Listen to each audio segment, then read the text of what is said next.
नमस्ते साथीहरू, म पहिलोचोटि आज बोलेर भिडियो बनाउँदैछु।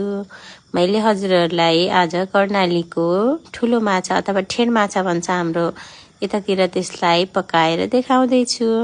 मैले प्याज र टमाटरलाई तेलमा रातो गरेर भुटेपछि त्यसलाई एउटा कटोरामा झिके। अनि मैले माछा चाहिँ पहिले तेलमा तारेर राखिसकेको थिएँ।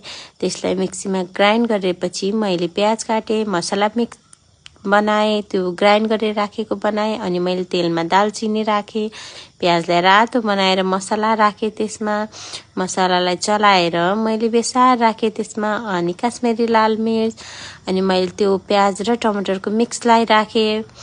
त्यसलाई मजाले चलाएर मैले पकाएँ, अनि थोरै पानी राखेँ त्यसमा, फेरि मैले पकाएँ। अनि त्यस पछाडि मैले त्यो तारेर राखेको माछालाई त्यसमा राखेँ।